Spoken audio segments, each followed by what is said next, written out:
22대 국회 원구성 대치로 파행을 빚던 상임위원회 회의들이 오늘부터 국민의힘의 참석으로 정상화 수순을 밟고 있습니다.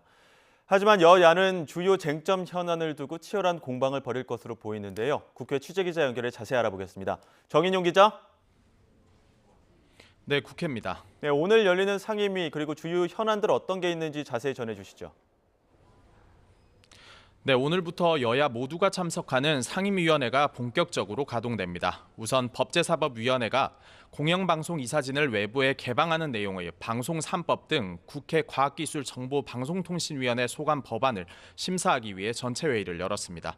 의사 일정이 사전에 조율되지 않은 것을 두고 초반부터 신경전이 벌어졌는데 방송 3법 자체도 국민의힘이 반대해온 법안인 만큼 여야 공방이 예상됩니다. 곧 진행될 국토교통위원회에서는 전세 사기 피해자 지원 대책과 관련해 현안 청문회가 열리는데요. 야당은 선구제, 후회수가 핵심인 전세 사기 특별법을 두고 증인으로 출석하는 박상우 국토부 장관 등을 상대로 피해 대책 부분을 집중 질의할 것으로 보입니다. 과방위는 이종우 과기부 장관과 김홍일 방통위원장을 대상으로 각각 라인야후 사태와 방통위 파행 운영 등 현안 위주 질의가 이어질 것으로 보이는데 여야 솔선이 오갈 걸로 전망됩니다. 국회 원구성은 이르면 오는 27일 본회의에서 여당목 7곳 상임위원장과 국회 부의장을 선출하며 완료되는데요. 이후부터 교섭단체 대표 연설과 대정부 질문도 이어질 거로 보입니다. 특히 야당은 최상병 특검법을 6월 임시국회가 끝나기 전에 본회의에 올리겠다는 입장이어서 또 한 번의 충돌이 우려됩니다.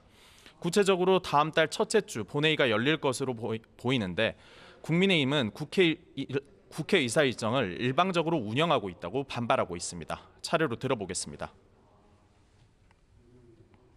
22대 국회 들어서서 저희가 또 총선할 때 공약으로 최혜병 특검법 바로 저희가 발의해서 통과시키겠다라고 하는 것을 대국민 약속을 했기 때문에 상호 존중을 기반으로 여야가 합의한 대로 의사일정을 진행하고 서로를 존중하며 회의를 진행하는 것이 민주당이 줄기차게 외쳐온 국회 정상화의 진정한 모습일 것입니다.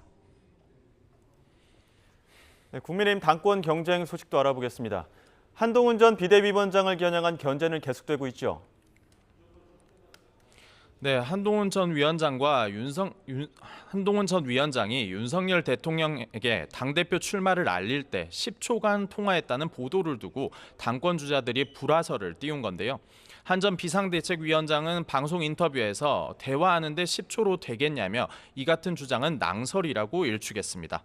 오히려 자신이 당대표가 되면 당정 관계가 훨씬 건강해질 거고 서로 존중하는 관계가 될 것이라고 강조했습니다.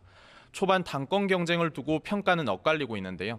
신윤계 의원은 YTN과 통화에서 한 전 위원장이 최상병 특검법에 대해 원론적 찬성 입장을 내며 이슈 선점에 나선 것에 당내 반발이 크다며 당원 여론에도 영향을 미칠 것으로 분석했습니다. 정권을 흔들려는 민주당의 노림수에 말려드는 것 아니냐는 지적입니다. 반면 친한계인 장동혁 의원은 라디오 인터뷰에서 국민의 눈높이에 맞는 대안을 제시하는 것이라고 강조했습니다. 오히려 더 이상 민주당에 끌려다니지 않고 특검에서 빠져나와 민생 이슈로 나아갈 수 있다는 겁니다. 다만 나경원 의원과 원희룡 전 장관, 윤상현 의원까지 모두 특검에는 거듭 반대 의사를 밝히고 있어 경쟁 초반 친한 대 반한 구도가 자리 잡는 모습입니다. 네, 민주당은 이재명 대표의 연임론에 힘이 실리는 분위기라고요. 네, 민주당은 내일부터 차기 지도부를 선출할 전당대회 준비위원회와 선거관리위원회를 꾸립니다. 전준 위원장도 결정되는데 구체적인 전당대회 일정을 공식화할 걸로 보입니다. 다음 달 초부터 후보 등록이 본격화할 전망인데요. 아직까지는 이재명 대표의 단독 출마 가능성도 제기되고 있습니다. 이 대표는 어제 당 대표직에서 사퇴했고 사실상 연임 도전을 시사하며 고심에 들어갔는데요. 친명 좌장으로 불리는 정성호 의원은 이 대표가 연임에 나설 수밖에 없는 상황이라며 이 대표 리더십을 부각했습니다. 들어보겠습니다. 윤석열 정부의 무도함과 폭정을 막아내고 또 새로운 정책적 대안을 만들려고 하면 확고한 리더십이 있어야 되는데 일단 당원들의 지지를 이재명 대표가 강력히 받고 있고 김병주, 강선우, 한준호 의원 등이 잇따라 최고위원 출사표도 던졌는데요. 친명계로 분류되는 인사들만 나오는 분위기가 이어지면서 일극 체제 강화로 당의 외연 확장이 어려울 수 있다는 우려도 나오고 있습니다. 지금까지 국회에서 전해드렸습니다.